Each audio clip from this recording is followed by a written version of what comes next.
the formula is 1, 3, sharp 5. Okay, we raise the fifth of the chord, and that gives you an augmented triad. Again, it's rarely used in the kind of music that we play. However, occasionally it's in there, a nice juicy chord. Let's see, the Matt Redman tune. You are God in heaven. There's an augmented chord. So I'll let my words be few. There's that augmented, okay?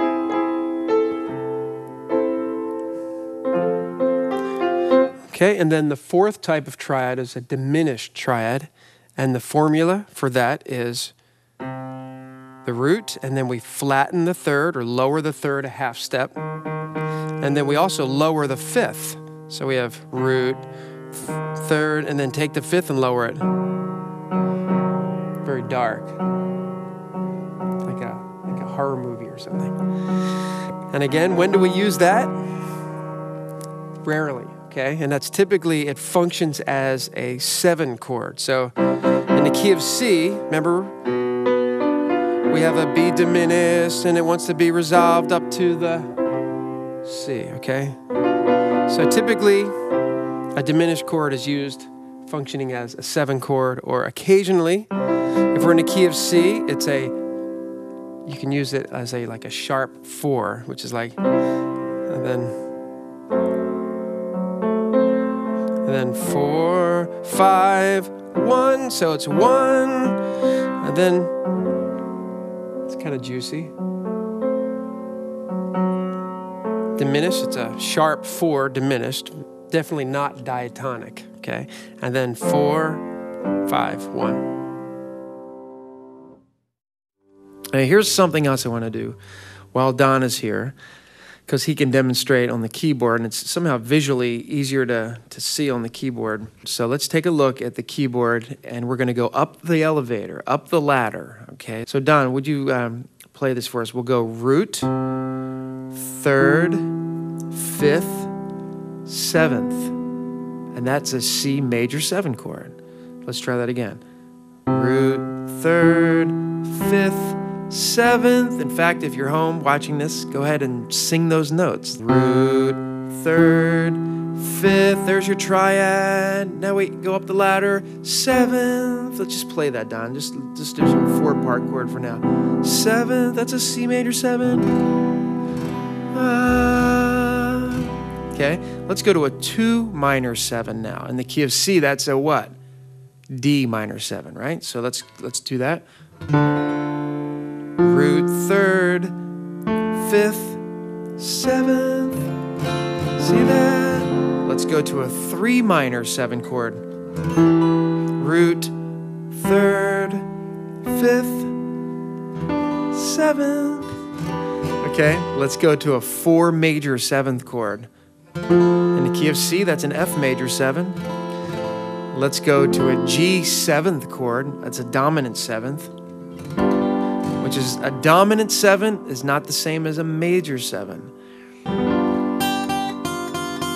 That's a dominant 7. That's a whole step down from the root of that chord. So we're going, we went from a G triad, but now we're going up one more note, which is an F, and that gives us a G 7th chord.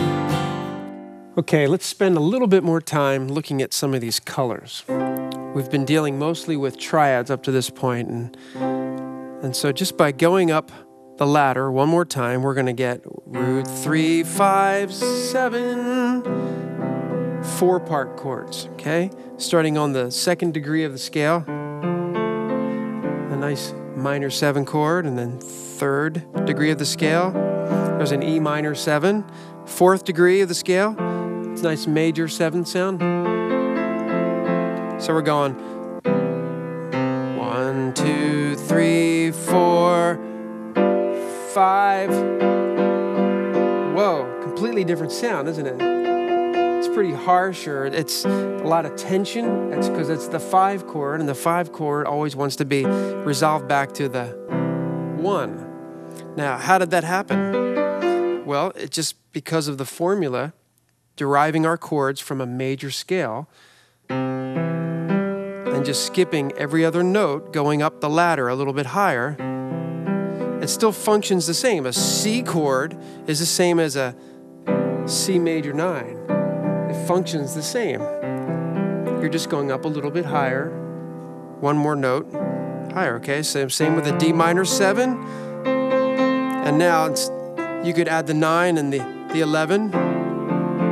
That's really thick, but you could do it. And then the 3 minor 7, usually the 9's not very pleasant, but it's a nice sound. And then here's the 4 chord, just following the same formula. See that? 1, 2, 3, 7, and then we add the 9, very nice. And now the same formula, starting on the 5th degree of the scale. Listen how different this is. 5, 7. And the reason is because it's not a major 7. That's not a major 7. That's called a dominant 7. And it would be notated, in this case, G7, as opposed to a G major 7 or a C major 7, okay? This is dominant 7. Now, we don't always call it dominant. We'll just say G7. And that's the sound you get. And that's just where the chips fall when you derive your chords from a major scale. So the 5 chord is going to have a dominant 7 sound. And then you can add the 9 to it, and it'll be a G9. Not a G add 9, but a G9.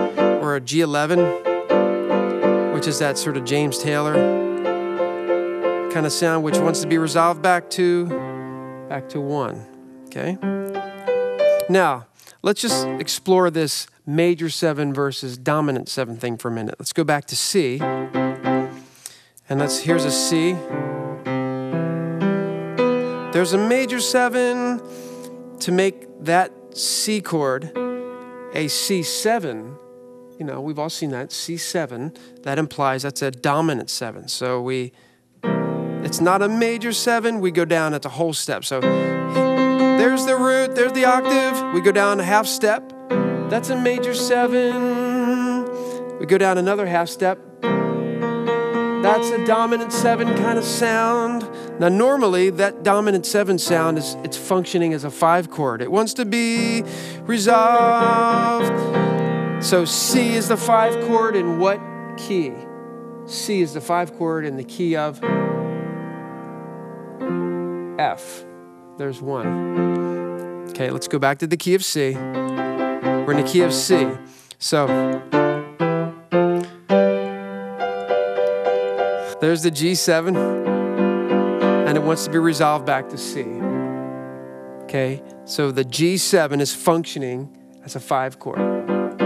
Now, there are cases like in blues or jazz or R&B where the dominant 7 chord, a C7, a G7, D7, could be a 1 chord. But that's generally immediately, it's like a blues or jazz thing. So let's say instead of C major 7, we're doing, that's the 1 chord, a 1 dominant 7 to a 4 dominant 7 chord, which would be F7, back to the 1 dominant 7 to the, now this is not diatonic, but you would still think, okay, there's the 4 chord, 1, 4, and then 5, the G7 wants to go back to 1.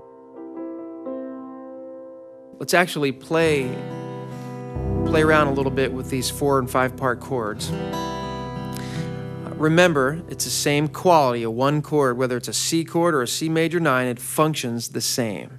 So, but this gives you choices. So if you're playing a country song, a reggae song, a folk song, then you want to keep to triads pretty much. C, F, C, G, C kind of thing. But if you're going to play a pop song or a light jazz song, then you can go up to more of a 4-part chord, and it's instantly going to give you that kind of a sound or that kind of a quality. So again, you want to be able to make choices. So here we go. We're going to play a lot of major 7s, 4-part chords. We'll just say a 1 chord in the key of C. 1 Let's do a 6 minor in the key of C. Let's do a 2 minor 7. Yeah. Let's do a 4/5 or a G. That's really a G11 chord. G11, nothing to be intimidated by. Back to 1. C major 7. Let's do a major 9 now. To A minor 7, which is a 6 minor. Let's go to a 2 minor 7 now. Yeah. Oh, we come into your presence, Lord. Let's play a G11, which is a 4 chord over a 5 bass. Back to the 1 major 9. Oh, I love to be in your presence, Lord. 6 minor.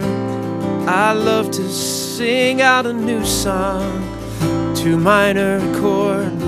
Oh, I lift my voice, I lift my heart.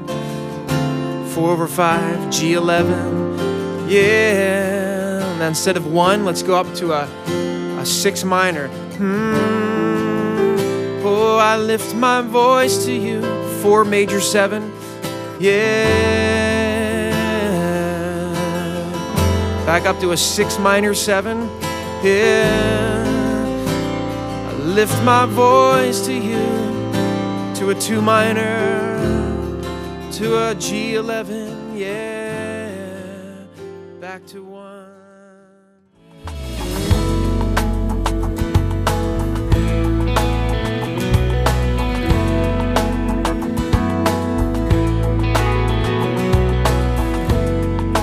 Jesus is the bread of life, broken and poured out for us.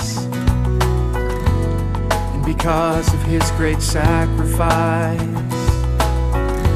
we can know the Father's love. Taste and see, the Lord is good, good to those who hunger after him. Drink and be filled from the living well, never thirst again. Taste and see, the Lord is good, he's been good to me.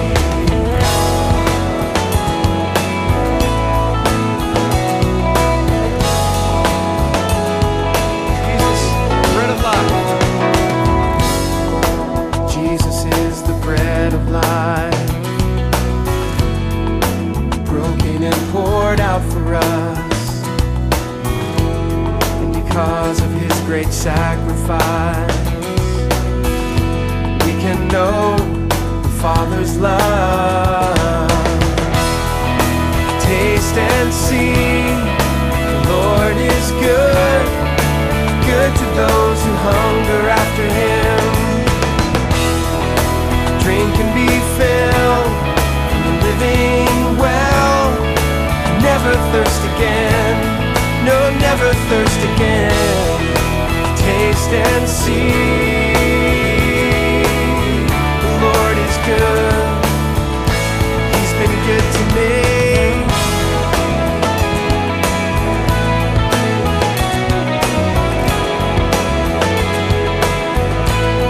Yes, you have one.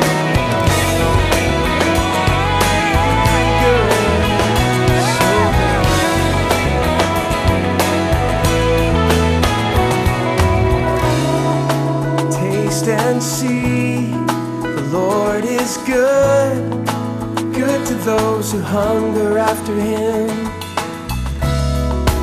Drink and be filled from the living well, never thirst again. Taste and see, the Lord is good, good to those who hunger after him. Drink and be filled from the living well, never thirst again, no, never thirst again. Taste and see, the Lord is good, he's been good to me.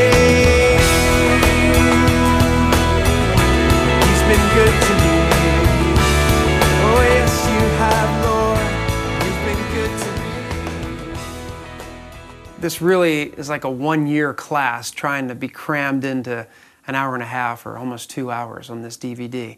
But that's the beautiful part of a DVD. Keep rewinding, keep reviewing, go to certain sections and keep looking them over and over again. And again, just know that by learning this language, by really becoming fluent with it and being able to communicate with your team members in this language, you're going to see just the level of excellence rise. And you'll be preparing yourself to be able to play with musicians from around the world. Or you can go to Nashville or LA, and you'll have what it takes. You'll be able to understand what they're talking about. So I just encourage you to continue to dig deep, continue to dig into this. And what I want to do now is cut to that opening session where we were just playing as a band spontaneously. I want to kind of redo part of that, and then we continued on with some other progressions. But I'm curious to see, when you watch that opening session now, if some of the lights don't turn on. When I start naming the numbers, calling out the numbers, and talking in some of these concepts, I think now the lights are going to come on and you're going to be like, yeah, totally, yeah, I get it. I get it. So I just bless you guys, bless you, and just continue to pursue God and continue to pursue excellence for His glory. Okay, we're going to actually demonstrate some of these chord progressions, because the idea is to get to the point where you not only can play these progressions, but you could actually hear them without playing them. You could be driving in your car and you could hear a song go by and you can just kind of go, like in a key of G. Why don't you just kind of play some diatonic chords? And just let me, okay, that's 1, 4, 5, 4, 1. See, 1 just has this feeling of like, let's all just play a 1 chord, guys. In the key of G. Doesn't matter what key we're in, a 1 chord would feel the same. Right now, the tone center that we're in, the tonal center, is a key of G. So let's just kind of get that rooted into our minds. That's the 1 chord. Now let's play a 4 chord. Let's play a 5 chord. And 5, to our ears, to our Western music ears, always wants to go back to 1. That's why we did like 1, 4. Let's go to 5. We just stay on that. Good night, everybody. Everybody would walk out like with this incomplete feeling, you know? Because it's like, man, it's like, get me to the nearest piano so I can play a 1 chord. It's all this tension, but 5 needs to be resolved by a 1. So do you feel that? The idea is to get to the point where you not only hear it, but you kind of feel it. And it doesn't even matter what key you're in. You'll get to the point where when you're listening to the radio, you can kind of hear those changes. Oh, he went to the 1 chord. Now he's going to the 6. Yeah, that was a 6. Okay, now there's a 4. And then there's a 5. And then instead of going back to 1, he went up to a 6. And now he's going to the 4. Let's go back to 1. Do you feel that? Up to 5. 5. Let's go up to 6. Up to 6. Down to the 4. Ba, ba, ba. To the 5. To the 5. And 5 wants to go back to 1. And there's this kind of quality about that. Like, I'm home, man. Home. 1 is home. And the whole point of music, and so you can use this in your songwriting and your arranging, is just, you know, every song kind of starts off kind of, you're home. Let's just kind of follow me, guys. And a song takes you on a journey. So we're 1. Everything's cool because I'm home, but I'm going out on a journey, go down to 6. Uh-oh. Kind of got lost. Go to the 4. Okay, not so bad, not so bad. I'm not too far from home. 6 minor. Whoa, uh-oh. Danger ahead. Go to the 2. A little hopeful. Not so bad. Go to the 4. There's 4. Let's go to the 5. There's my home. Here I am. Oh yeah, everything's cool now. I'm back home. Down to the 6. Down, bum, bum. Uh-oh. To the 4. Back to the 6. Feel that 6? Walk down 6, 5, 4, 6, 5, 4, 5, 5. Back to 1. Now here's a neat thing that happens. Sometimes you can substitute a 6 minor chord for a 1 chord, and that kind of takes away the bait. Like if you were fishing, if you're writing a song and you're trying, they call them hooks, you know, you're in a sense, you're trying to hook the listener and keep them engaged in the song. So let's do that same thing, but instead of resolving to 1, we go back up to a 6 minor, and it kind of fools the listener a bit in a good way. So let's just kind of do a little bit more of that. 1 chord, go, 1. That's our center. Yeah, go down to the 6, down to 6. Yeah, 4, 4, to the 5, to the 5. Gonna go to 1, but instead 6. Oh man, yeah, fooled me. Down to the 4, now we go to 4. Up to the 5, 5. Go to 6. Uh-oh, whoa. Kind of takes it away again, takes the bait. Back to 4, 4, 5, 5. Now finally back 1. And there's just sense of like the satisfaction that we're finally home. Everything's cool. And again, that's